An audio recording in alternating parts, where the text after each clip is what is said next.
Hello, gamers! Welcome back to the Warframe Iron Man. Last week, we went ahead and got Mesa and Atlas all grinded up from the Eris assassinates. This week, what are we doing, gamers? We're getting another Warframe. Shocker, boom! But this is a pretty important farm that we've put off for the longest time. It's going to be our final traditional assassinate grind. Ooh! We have to go get Saryn. We've already done this boss fight before, so it's nothing new. Right here, Kela De Thaym. You can see I have a lot of judgment points stockpiled. Well, that's because your boy came prepared and we farmed that up on stream ahead of time. I don't want to bore you guys with the arena gameplay. We're gonna do a run in there just to show it off in one video, the whole process of getting Saryn. But we're gonna come out of here because not only are we going to be getting Saryn, but if we come over here, there's a gaggle of mods that we have to get. Now, Kela De Thaym drops some pretty unique mods. They're all for Grineer weapons, and I'm very happy to report that, you know, the 3 times we've killed this boss, we managed to get the 2 best ones.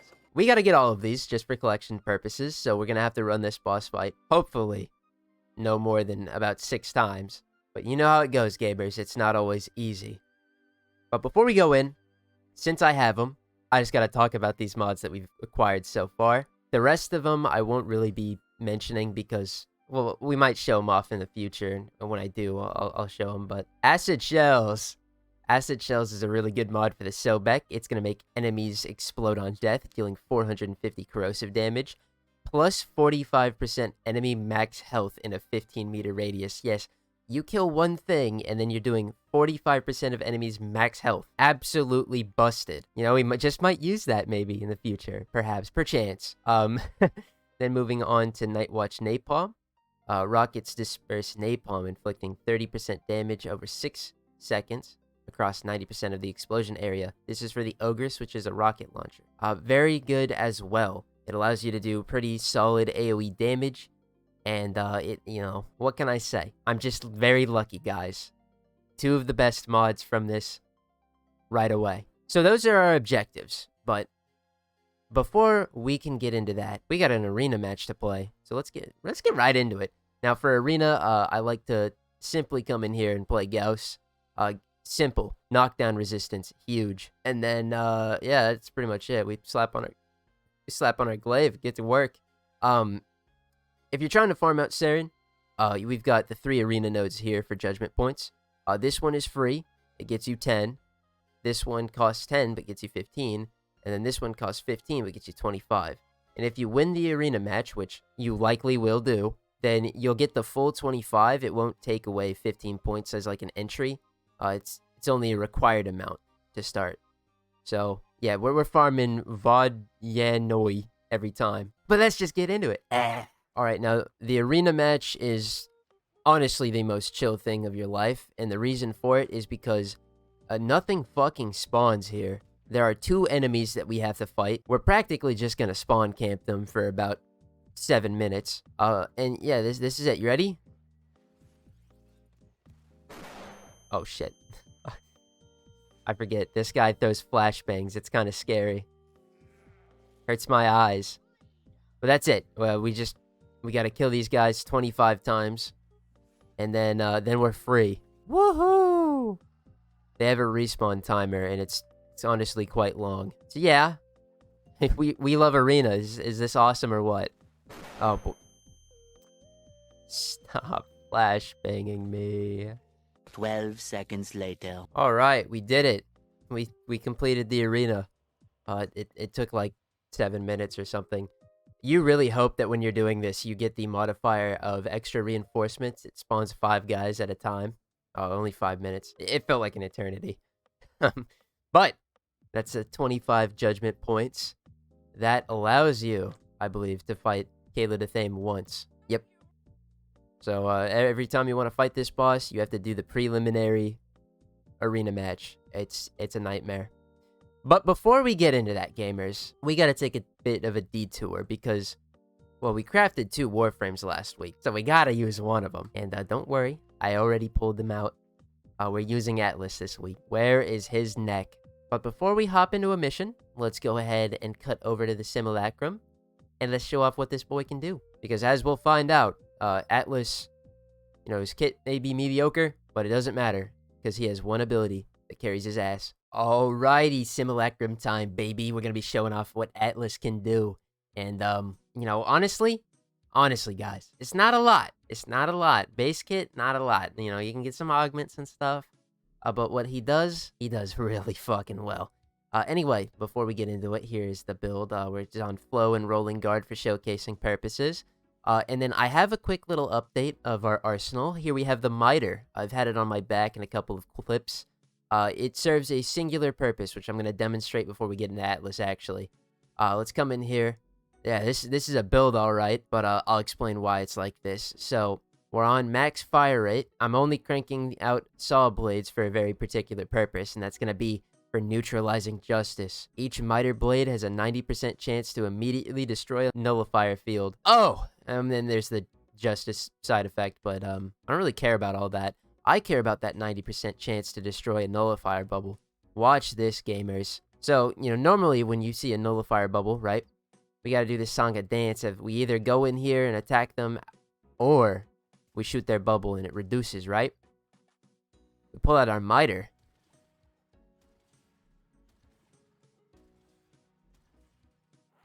Wow. And when we destroy the bubbles, they're gone for good. Very nice tool, especially for a glaive enjoyer like me. Just being able to instantly destroy them so I don't have to worry about them is nuts. But that is the miter. We're talking about Atlas now, baby. Atlas is very, very good. Even though I think, you know, a lot of his kit is flawed because it's not very, very useful. It doesn't matter because you'll see. Anyway, his passive, he is immune to knockdown while you have your feet planted on the ground. So if we come over here, as you can see, no knockdown at all. I'm throwing my glaive. I die here because I didn't rolling guard. But, no, we didn't get knocked down. That's crazy. That's very strong, actually. Prime sure-footed for free? Oh, we like that. Anyway, here it is. The one. Landslide. TLDR. You just punch. And you punch very fucking good. Repeated casts cost less and less, and it builds combo. This is Atlas's exalted weapon, and gamers.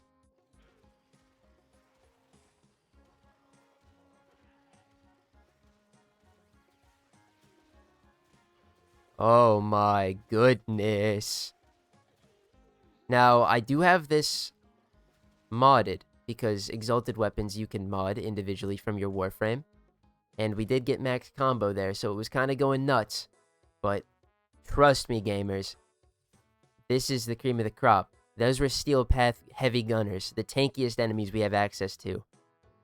And they died like nothing. It's that good. And if you want to see the build for Landslide that we're rocking, it's pretty much just this. The whole goal with this is just to crit max and hit hard, really hard, one time. Yay! Anyway, moving on to his 2. Unfortunately, whereas the 1 is quite sick, nasty, and insane, the 2 fucking sucks. We're gonna cast it. It's gonna put up a wall, a little bit of cover. It's not a lot of health, and it doesn't have collision, very interestingly. But if we recast it, wow, it knocks enemies down. It goes forward. It's just kind of underwhelming, and you can only have one at a time, so we can't really like set up a defensive perimeter or anything. But not to worry, if the character has one bad ability, that's what we like to call the helmet slot. Moving on to his 3rd ability, Petrify. Boom. You turn them into stone. And if we turn them into stone and then we were to kill them, I'm going to recast this. They drop rubble, which is a second part of his passive that isn't mentioned. Rubble is going to give you extra armor. And yeah, that's just pretty nice. Atlas does want to be more of a health tank at the end of the day, so armor is a nice thing. And you know what? We appreciate it. But moving on to his final ability, his 4, Rumblers. Boom. Little rock guys. They unfortunately suck cock and don't do anything. But if we hold the button, we can kill them and get some rubble. So they're not entirely useless, I guess. Overall, we don't really give a shit about his kit at all. Maybe we can cast Orgaze, get a little bit of that rubble up, maybe some CC. But we're not investing too much into Atlas, so that's not going to be realistic.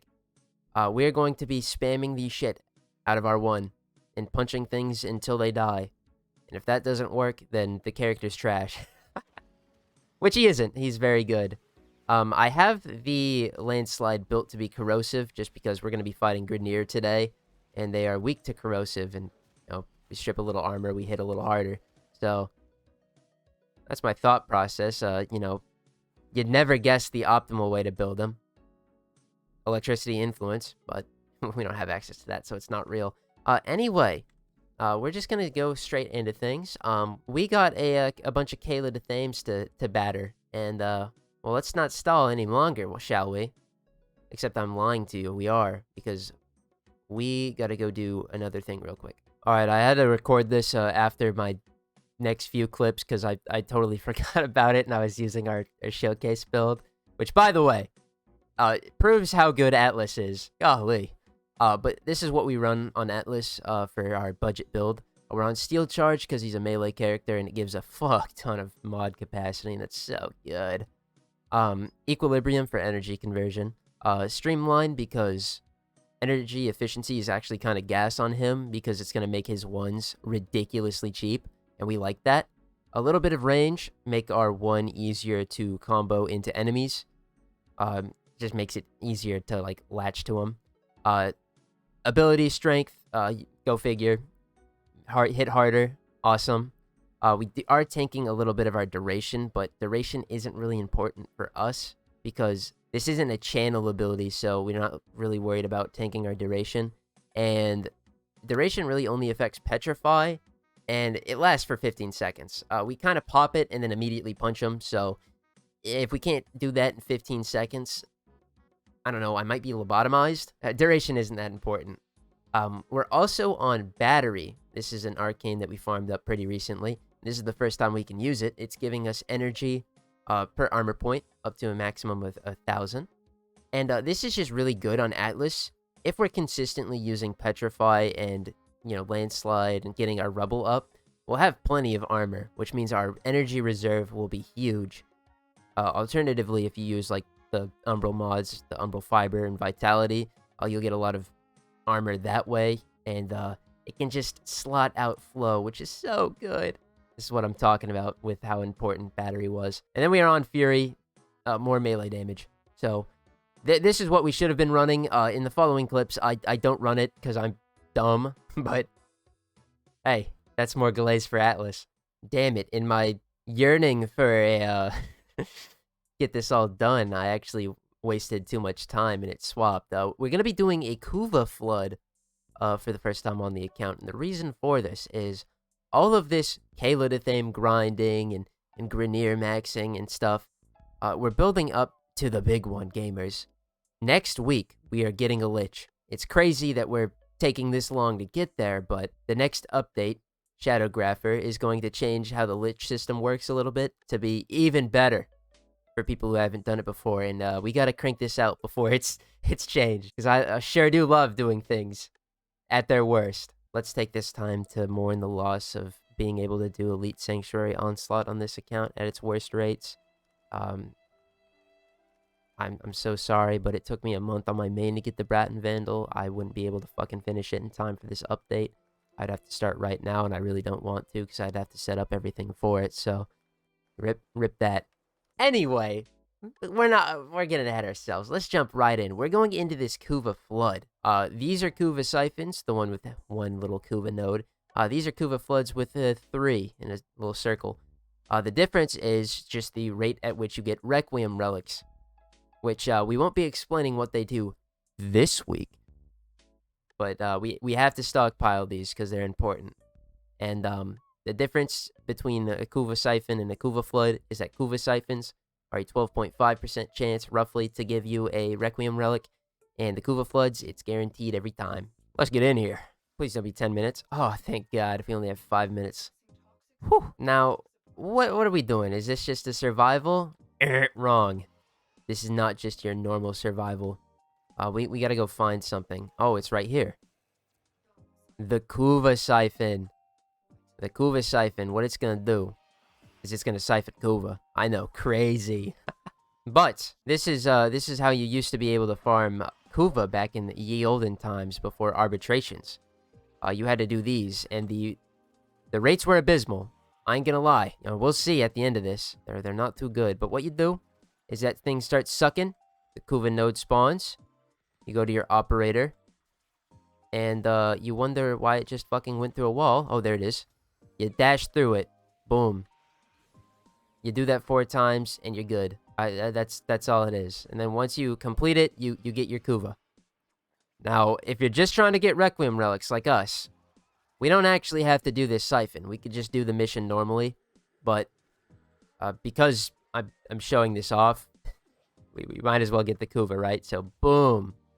Dash through that. We're swagging gas. I guess I could take this time to explain these guys. You remember the War Within? When we fought these guys? You gotta go into your operator, dash through them to make them drop their Kashag or whatever that's called, and then hit them. Those enemies are actually kind of swag. Maybe not so much the Guardians. The Guardians have a chance of dropping Orvis pieces, which is Teshin's little glaive. We are going to be getting that at some point. Maybe you just craft it this episode, honestly, because I have all the parts for it. But it's pretty neat. It's very slow, but it innately procs cold whenever you heavy attack with it, and that's kind of neat.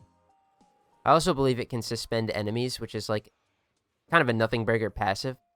Anyway, yes, you're seeing that right.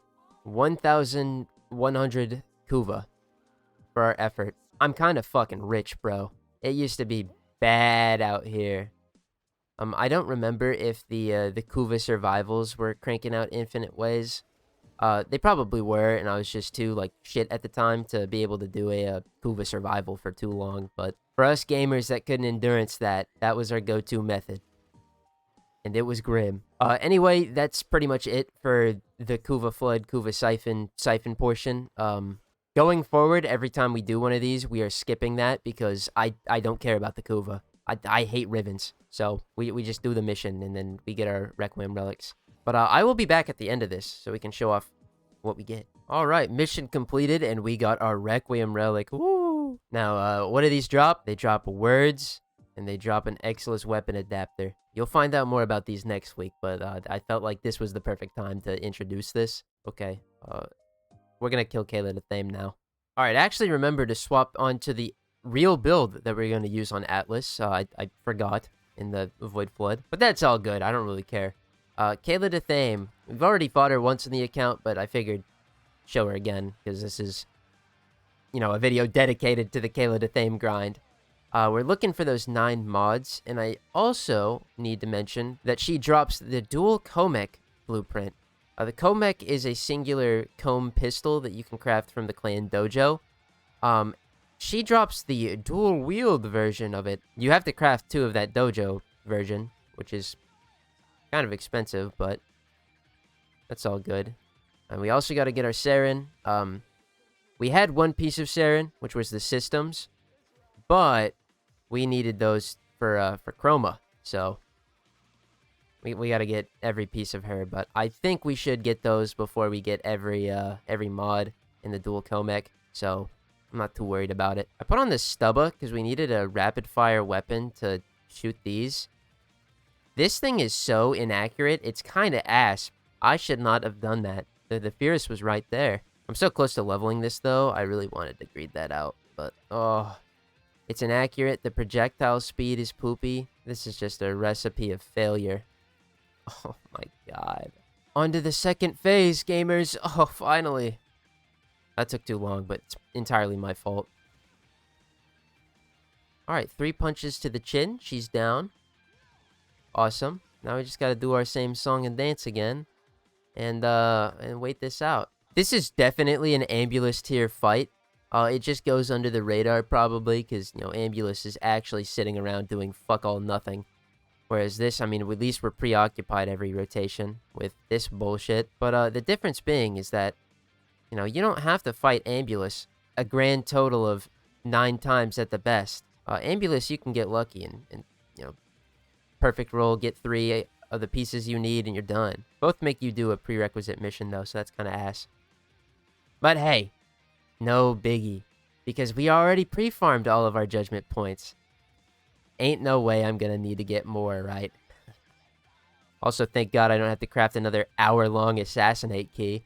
What is that thing's problem? And I'm really hoping...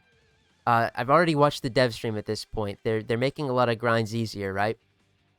Please make it a fucking 1-minute craft, please. I don't get it, bro. Anyway, there we go. She's down. Looks like we got a mod, no dual comic blueprint. That's fine. Come on, baby.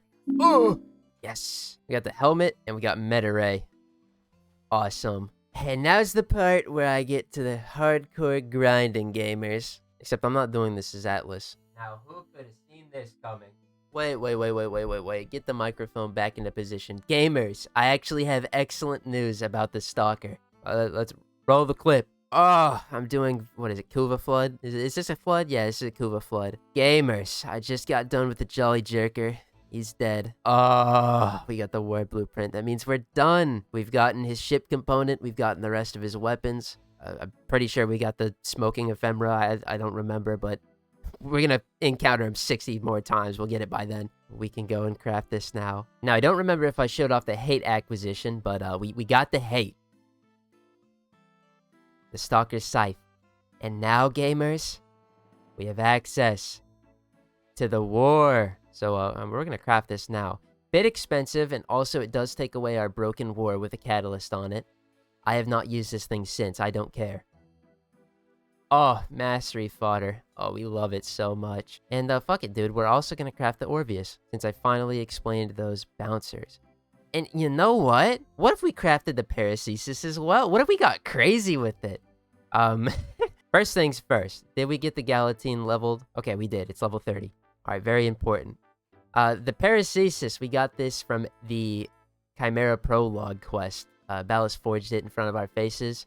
I have a bone to pick with this weapon, and we'll get into it some other day. Anyway, we're gonna craft this too. Eat my Galatine, that's fine. Wow. What a session, dude.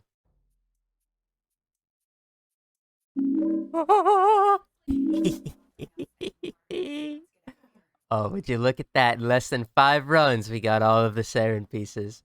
And that was 2 Saryn systems, a helmet and a chassis, baby. We also got Vulcan Blitz, which is probably the only other mod from this list that I really would, want. Anyway, let's get out of here. Let's go buy the Saryn blueprint, shall we? I'm gonna stop fucking tweaking and actually buy this now, and we're gonna go down and we're gonna start crafting Saryn. Now, you know, realistically, we could stop here. You know, we've done it. We've reached the pinnacle of peak. But I mean, come on, gamers. We have got to go for this sweet completionist log. And, well, I must have been lying. I thought I already had Mediray when we picked it up that one time, but I guess it was new. I'm gonna go back down there and double check. We only have 3 mods remaining. And honestly, this is where things can start to go wrong. I mean, it's a 1 out of 9 chance to get one mod in particular, so 3 out of 9, we got a 3rd chance to get something we can use. Oh, don't make me fight Kela De Thaym and her giggling ass. Yeah, we did have 2 meta rays. Dude, this game sucks. 2 more. 1 more, gamers. 1 more. We gotta go check. I think that might be the last one we need. Fellas, was this just the easiest shit or what? Let's find out. Why am I here? Oh my goodness. All of the Kela De Thaym mods have been acquired. We are done. We could have gotten these from Dog Days. We could have gotten them from probably something else. We did it the ass way. And we can just come over here. Let's see how many points we had. We had about 400 when we started. And we only burnt through 281. That doesn't seem right, but I don't know any better. I can't say. Regardless, though, gamers, we're fucking out of here, bro. We're done. Skadoosh. We got our Saryn, we got our mods, and we got our twin Comac. I think I'll be calling him the Comac the entire time. Yeah, it is what it is. I guess we can go show off where you get the Comac. The twin Comac come from the Comac individually, and yeah, it's a little bit of a Grineer Chem Lab weapon that we don't have researched. Yeah. Also, this takes 2 forma to craft. It's kind of ass. Because you gotta craft 2 of these. Anyway, I'm gonna pick this up because we're going to use the Argonac at some point, if not anytime soon.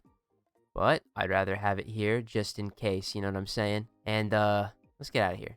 Now, the last thing I want to do is I want to go ahead and get our Atlas up and ready to be primed. Now, we will be farming up Atlas Prime at some point because he is the current Prime Resurgence and he is gas. But not now. Not fucking now. I'm still traumatized. Anyway, Atlas Prime, he gets an additional V polarity, so we're going to go ahead and slot that in. Skadoosh, gamers. Now we are eligible for Atlas Prime. But that is going to do it for this week's episode of the Warframe Iron Man, gamers. If you liked it, you can leave a like. If you disliked it, you can do that too. I upload the Warframe Iron Man weekly every Tuesday at 1 p.m. You can also catch me streaming. I do a lot of the tedious stuff, such as farming relics. Yeah, that's pretty much all I've been doing for the past couple of streams. But all of the tedious stuff that goes in the streams, they're every Wednesday at 10 p.m. PST. If you're not interested, don't worry. You won't miss out on any of the goodness that comes from the Warframe Iron Man series. With that being said, gamers, next week is going to be a bit of a special one. We're going to be tackling a long-awaited feature, a system that has been anticipated for quite some time here on the Warframe Iron Man. But we'll get into it next week, gamers. I'll have a little teaser at the end. You can see that. Otherwise, thank you all for watching. Mwah! Gamers, tune in next week.